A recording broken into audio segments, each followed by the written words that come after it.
बिहार के ऐसे छात्र छात्राएं जो 2022 में 9th क्लास यानी 9वां वर्ग में पढ़ रहे हैं, जो 2024 में मैट्रिक बोर्ड का एनुअल एग्ज़ाम देंगे, उनके लिए रजिस्ट्रेशन फॉर्म आज से भरे जा रहे हैं। उनके लिए यह खास निर्देश है। आप देखेंगे बिहार विद्यालय परीक्षा समिति के द्वारा पंजीयन आवेदन वार्षिक माध्यमिक परीक्षा आप यहाँ लिखा हुआ है, देखेंगे वार्षिक माध्यमिक परीक्षा 2024 सत्र 2023 से 24, इस निर्देश को हम पढ़ेंगे। आप खूब बारीकी से ध्यान देंगे। इसके लिए 1 नंबर ऑप्शन में निर्देश दिया गया है, आवेदन पत्र में छात्र छात्रा माता पिता के नाम, विषय, लिंग, वैवाहिक स्थिति तथा जाति कोटि पूरे शुद्धता के साथ भरा जाए, ताकि परीक्षा उपरांत निर्गत होने वाले अंक पत्रादि के विवरणों में किसी भी प्रकार की त्रुटि न रह जाए, तथा समिति अभिलेख में सभी वितरण सही संधारित रहे। इसका मतलब यह है कि छात्र छात्रा अपने फॉर्म में अपना सभी निर्देश सही भरेंगे, ताकि आपके आने वाले बोर्ड से जितने भी कागजात रहें उसमें किसी प्रकार का त्रुटि नहीं हो। 2 नंबर ऑप्शन में दिया है, आवेदन पत्र में छात्र छात्रा का सही रंगीन फोटो लगाया जाए एवं सही हस्ताक्षर अंकित किया जाए, ताकि परीक्षा प्रांत निर्गत होने वाले अंक पत्रादि में फोटोग्राफ हस्ताक्षर संबंधित त्रुटि न रह जाए, तथा समिति अभिलेख में सही फोटोग्राफ हस्ताक्षर रहे। 3 नंबर ऑप्शन में कह रहा है, छात्र छात्रा अभिभावक तथा शिक्षण संस्थान के प्रधान उपयुक्त कंडिका 1 में निर्दिष्ट वितरणों एवं कंडिका 2 में निर्दिष्ट फोटोग्राफ हस्ताक्षर की शुद्धता अनिवार्य रूप से सुनिश्चित करेंगे, अन्यथा भविष्य में त्रुटि रह जाने एवं उसके दुपरिमाणों के लिए वे स्वयं जिम्मेवार होंगे। अन्य निर्देश में आपको क्या बताया गया है, छात्र छात्रा द्वारा आवेदन पत्र में विहित स्तंभ में अपना वैध मोबाइल नंबर एवं ईमेल आईडी की ही अंकित किया जाए। 2 नंबर में एक मोबाइल नंबर का उपयोग एक ही छात्र छात्रा के पंजीयन आवेदन पत्र भरने हेतु किया जा सकता है। 3 नंबर में है, आवेदन पत्र के क्रम संख्या 20, 21 एवं 22 को छोड़कर सभी विवरण को भरा जाना अनिवार्य है। अब आप इसको खूब अच्छा से समझेंगे। इसमें निर्देश दिया गया है कि एक छात्र का अगर रजिस्ट्रेशन फॉर्म भरा रहा है तो उसमें एक ही मोबाइल नंबर दिया जाएगा, वो मोबाइल नंबर दूसरे छात्र का रजिस्ट्रेशन फॉर्म में नहीं लगेगा, और आपका ईमेल आईडी होना अनिवार्य है। रंगीन फोटो आपका होना अनिवार्य है, और सही हस्ताक्षर भी करना आपको अनिवार्य है, और पिता का नाम, माता का नाम, लिंग, वैवाहिक स्थिति में किसी प्रकार की आप त्रुटि नहीं करेंगे। ये बोर्ड की तरफ से खास निर्देश जारी कर दिएगा।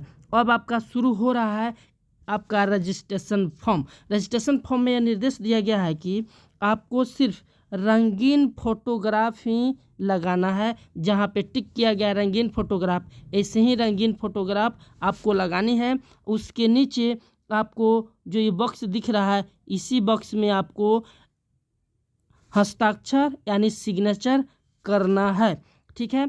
इसके बाद आपको आता है 1 नंबर ऑप्शन में कैटेगरी। अगर आप स्कूल के नियमित छात्र हैं, रेगुलर स्कूल जाते हैं, तो आपको रेगुलर में टिक करना है, नहीं तो प्राइवेट में करना है। तो बिहार में सभी छात्र लगभग रेगुलर होते हैं, इसलिए आपको रेगुलर में टिक कर देना है। उसके बाद 2 नंबर में स्कूल कोड। ऐसे छात्र जिनको स्कूल कोड पता नहीं है तो अपने स्कूल के शिक्षक एवं प्रधान शिक्षक से संपर्क करके स्कूल कोड पता कर लेंगे, और वह स्कूल कोड जो यहाँ बॉक्स दिया गया है, इसी बॉक्स में अपना स्कूल कोड भरेंगे।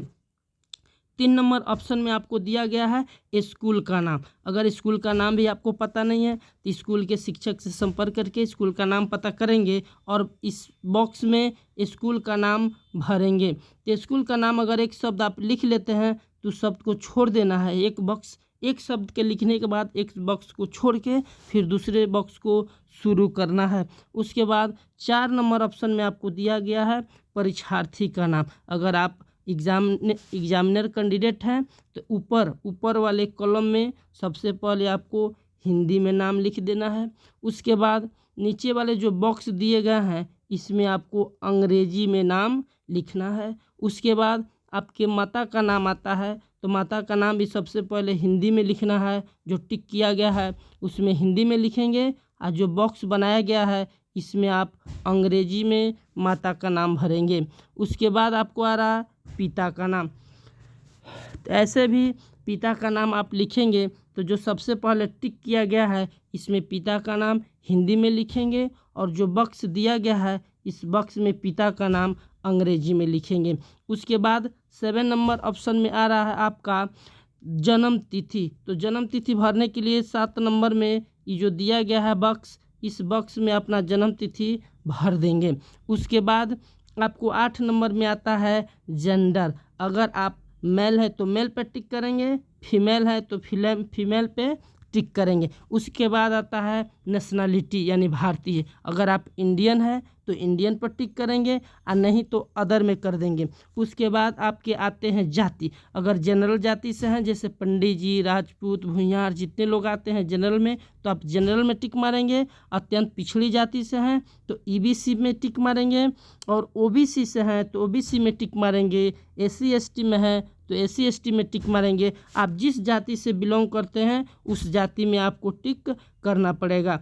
उसके बाद आता है 11 नंबर ऑप्शन डिफरेंटली एबल। आप कह रहा है डिजिबिलिटी अगर है तो यस में और नहीं है तो नो में। अगर आपका शारीरिक किसी प्रकार का विकलांग है तो इसमें एस में करना है, नहीं तो नो में करना है। उसके बाद स्पेसिफाई इस यस, तो एस करेंगे तो इसमें लिखना पड़ेगा, नहीं तो नहीं लिखना पड़ेगा। 12 नंबर आपका ऑप्शन आ रहा है कि रिलीजन, आप किस धर्म से हैं। अगर हिंदू है तो हिंदू में टिक करेंगे, मुस्लिम है तो मुस्लिम में आपको टिक करना पड़ेगा। तो इसलिए अधिकांश जो भी होंगे वो अपने सिख, जैन, बुद्ध, क्रिश्चियन, अदर उसमें आप अपना टिक करेंगे। उसके बाद आ रहा है एरिया, आप किस एरिया से बिलोंग करते हैं। शहरी होंगे तो रूरल में टिक करेंगे, ग्रामीण होंगे तो रूरल, और शहरी होंगे तो अर्बन में टिक करेंगे। अगर आपकी शादी हुई है तो लिखेंगे मैरिड, और नहीं हुई है तो अनमैरिड में भी टिक करेंगे।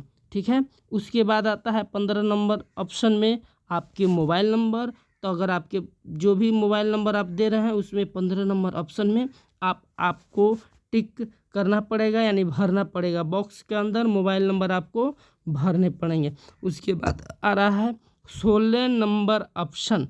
तो अगर जितने भी छात्र के पास आधार कार्ड है तो इस बॉक्स में वो अपना आधार कार्ड 16 नंबर ऑप्शन में भर देंगे। उसके बाद आता है 17 नंबर ऑप्शन। अगर उसमें परीक्षार्थी अपना आधार कार्ड भर दिए हैं तो 17 नंबर ऑप्शन में अपना सिग्नेचर नहीं करेंगे। यहाँ जो सिग्नेचर का जो ऑप्शन देख रहा है इसमें सिग्नेचर आपको नहीं करना है, क्योंकि आपने 16 नंबर ऑप्शन में अपना आधार कार्ड भर दिए हैं। जिनके पास आधार कार्ड नहीं है वहीं इसमें सिग्नेचर करेंगे। इस ऑप्शन को आप खूब सावधानी से समझ जाइएगा।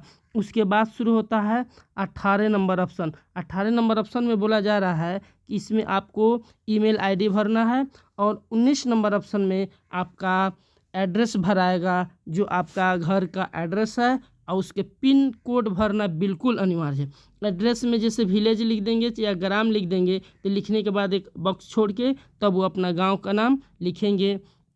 20 नंबर ऑप्शन में आपको आ गया है, 20 नंबर ऑप्शन में आपको बैंक का अकाउंट नंबर इस बॉक्स में भरना है। आप जो भी बॉक्स देख रहे हैं इसमें अपना अकाउंट नंबर भरना है। 21 नंबर ऑप्शन में आप जो देख रहे हैं इसमें आपको बैंक का IFSC कोड भरना है, और 22 नंबर ऑप्शन में आपको बैंक, किस बैंक में आपका खाता है उस बैंक का नाम लिखना है। और 23 नंबर ऑप्शन में आपके शरीर में किसी प्रकार का कटा हुआ चिन्ह या कहीं तिल ओल का निशान हो तो आप 23 नंबर का 1 और 2 ऑप्शन में भर सकते। 24 नंबर ऑप्शन इसके बाद शुरू होता है। अगर आप हिंदी के छात्र हैं तो आपको हिंदी में टिक करना है, उर्दू के छात्र हैं तो आपको उर्दू में टिक करना है, बांग्ला के छात्र हैं तो बांग्ला से पढ़ाई करते हैं बांग्ला में, मैथिली से पढ़ाई किए हैं तो मैथिली में, मान लेते हैं हम आप हिंदी से पढ़ते हैं तो हिंदी में टिक कर लीजिएगा। उसके बाद SIL, तो इसमें आपको संस्कृत में टिक करना पड़ेगा। अगर उर्दू में टिक करते हैं तो इसमें आपको नॉन हिंदी में टिक करना पड़ेगा। उसके बाद कंपल्सरी सब्जेक्ट में आपको मैथ, साइंस, और सोशल साइंस, इंग्लिश ये कंपल्सरी है, आपको लेना पड़ेगा। अगर कोई भी छात्र एडवांस सब्जेक्ट लेना चाहता है तो इसमें वह टिक कर सकता है। जो भी आपको एडवांस सब्जेक्ट में रुचि है आप उसको ले सकते हैं, इसमें किसी तरह का दबाव नहीं है। नई शिक्षा नीति लागू होने के कारण आपको यह टेक्निकल पढ़ाई का भी ऑप्शन दिया गया है। सरकार का निर्देश है कि नई शिक्षा नीति में टेक्निकल की पढ़ाई शुरू से ही किया जाए ताकि हमारे देश के बच्चे अच्छा उन्नत किस्म के शिक्षा पा सकें और आत्मनिर्भर भर सकें। इसलिए अगर आपके स्कूल कॉलेज में इस तरह का पढ़ाई होता हो तो इसमें आप टिक कर सकते हैं। उसके बाद ऑप्शन में आता है घोषणा पत्र। तो घोषणा में आपको सबसे पहले अपना पेरेंट्स का इसमें सिग्नेचर करवाना है। उसके बाद जो स्टूडेंट भर रहे हैं उनके लिए यहाँ हिंदी में सिग्नेचर करना है और इस बॉक्स में इंग्लिश में सिग्नेचर करना है। उसके नीचे आता है प्रिंसिपल का सिग्नेचर। इस कॉलम में प्रिंसिपल का सिग्नेचर करके और फॉर्म को सबमिट कर देना है। इसको अच्छा से बारीकी से समझ लें ताकि किसी प्रकार की गलती नहीं हो, नहीं तो भविष्य के लिए आपके कागजात